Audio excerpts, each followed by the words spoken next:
میرے عزیزو، مساجد زمین پر اللہ کے گھر ہیں، اور اللہ اپنے گھر میں ہر کسی ناقص کو نہیں بٹھاتا۔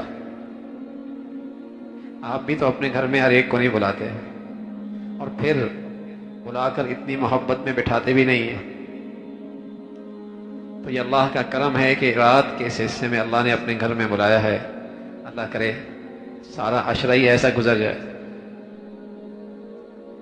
یہ ساری راتیں اللہ کرے ایسی گزر جائیں کہ اللہ ہمیں اپنے گھر میں بلاتا رہے، بٹھا لے، ہم اللہ سے باتیں کریں، تلاوت سے، دعاؤں سے، ذکر سے، نوافل میں، سجدوں میں اپنے اللہ سے باتیں کر لیں۔ بڑے نصیب کی بات ہو جائے گی، بڑی خوش نصیبی کی بات ہوگی۔ اس میں تو کوئی شک نہیں میرے عزیزو، ہم اپنے آپ کو خوب جانتے ہیں، اور ہمارا اللہ ہم کو ہم سے بھی زیادہ جانتا ہے۔ ہماری خلوتیں، ہماری تنہائیاں، ہماری کوتاہیاں، ہماری ساری خطائیں اور سیاہیاں، کوئی چیز بھی اللہ کی نظروں سے اوجھل نہیں ہے، لیکن اس کی شفقت، اس کا پیار، اس کی محبت، اس کی مہربانی میری ان ساری خطاؤں کو دیکھنے کے باوجود بھی پھر بھی اپنے گھر کا مہمان بنا لیا۔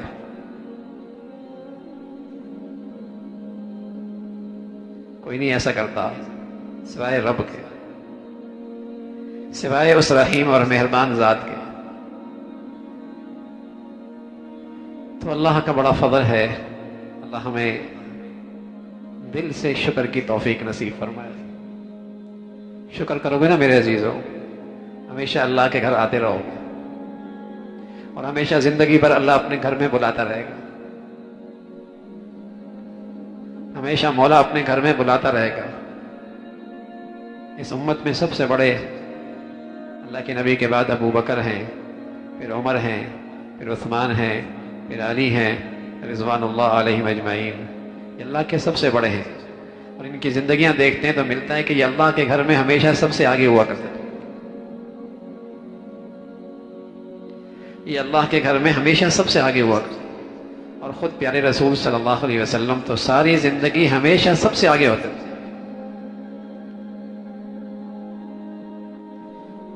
کسی معاش مسلمانوں میں معزز ترین ہونے کا معیار یہی تھا کہ وہ اللہ کے گھر میں سب سے اچھا ہوتا تھا، آگے ہوتا تھا، اور اس کا اللہ کے گھر میں آنا جانا رہتا تھا،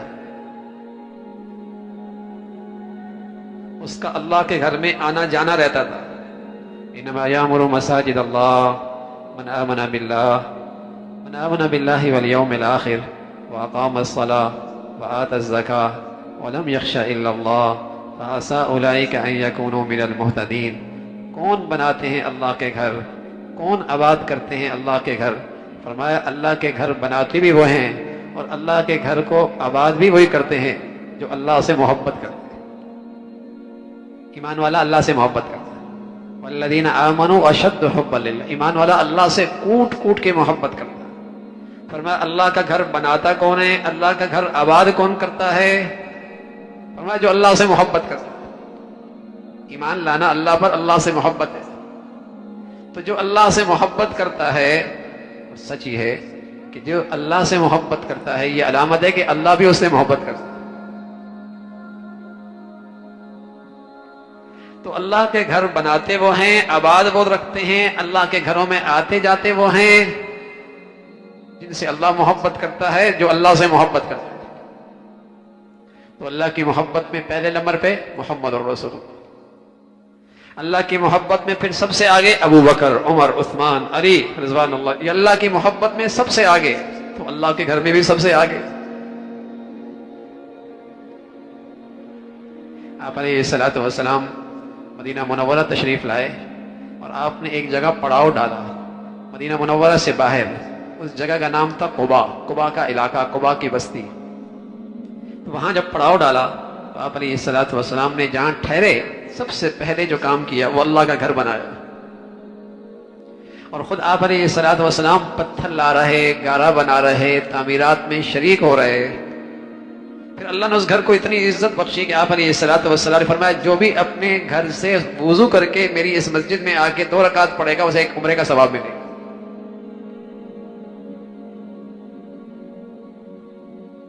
یہ تو اب دور ہے میرے عزیزو، کہ ذرا سا پیسہ کیا آ گیا، اللہ کے گھر سے ہی دور ہو گیا.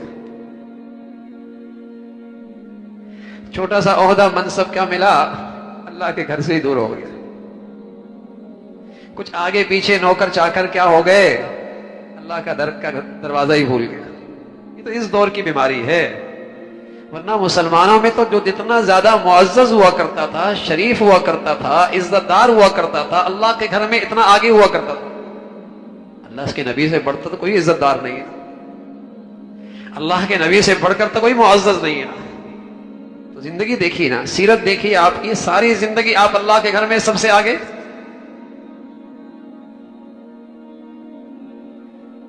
یہ تو اب شرافت کے اور عزت کے اور معیار بدلے ہیں، اب معیار بدلے ہیں.